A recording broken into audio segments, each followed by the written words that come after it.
Thanks, Madam Speaker. I'm taking this opportunity to talk about a topic which, although uncomfortable, is one that unfortunately I think would probably impact just about everybody in this place in some way, and that topic is mental health and suicide.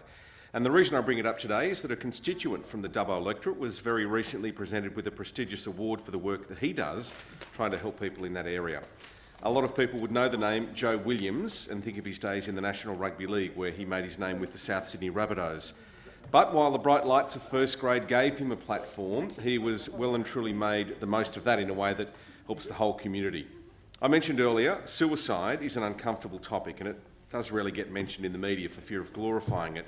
But through the work of his program, The Enemy Within, Joe is trying to normalise discussions about mental health issues. He tours Australia and the world, telling his story and working with people to help them stay on top of their demons. As Joe says, nothing cures mental health issues, but it is about managing them as best as possible and also trying to avoid triggers. Joe's is a story that should resonate with all of us, and thankfully it's one that he's been more than happy to share, and I'm sure he won't mind me discussing it in this forum today. As an NRL star, he appeared to have the world at his feet, but behind closed doors, he was battling in his own mind and trying to self-medicate his way through that. Unfortunately, his battles are far too common. When his NRL days were over, he made his way to Dubbo to play football, and in 2011 he won the Bob Weir medal as he led Dubbo Sims to a grand final win over the Park Spacemen in Group 11. The following year, despite everything he'd achieved, his internal battle got the better of him. He wrote a letter to his children and attempted to take his own life. Thankfully, that attempt was unsuccessful. Without anyone else knowing, his mind was telling him that he didn't deserve to live, and his children, family and friends would be better off without him. It's a truly heartbreaking, but unfortunately all too common story. But in those dark moments, Joe also had a light bulb moment. His failure to end his own life also convinced him that he in fact did have a reason to be alive, and he turned his attention to boxing and to mental health work. In the ring, he won a world title, and out of it, he's been landing knockout blows as he attempts to help people who find themselves in the same position as he was. He said in an interview last year, "It was in that moment I said to myself, I'm so thankful to be alive, and every day I get to open my eyes, I'm going to treat that as a gift." That attempt at taking his own life was the genesis for Joe to set up The Enemy Within. That's a program aimed at not only working with people who are battling mental health problems, but also showing the wider community that mental illness should be treated no differently to physical illness. He also used his connection with his Indigenous heritage as a proud Wiradjuri man as a tool to help with his recovery.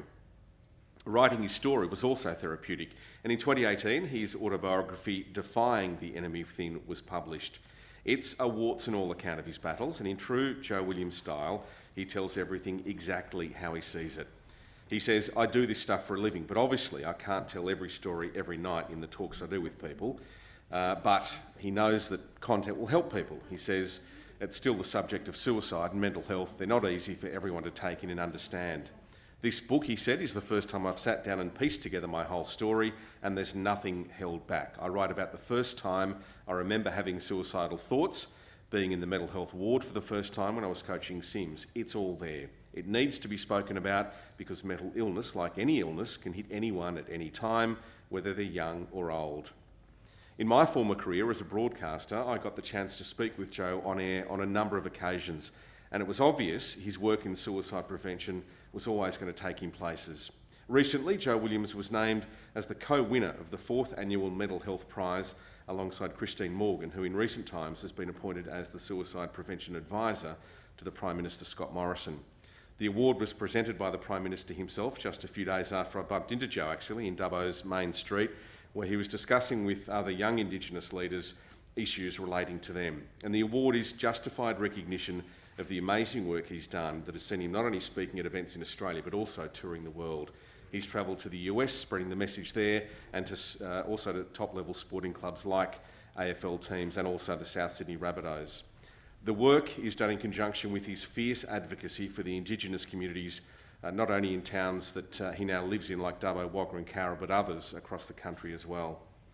I'm lucky enough to have a number of mental health and suicide prevention advocates in my electorate, doing fantastic work in our communities, and Joe is one of those people whose work is literally saving lives.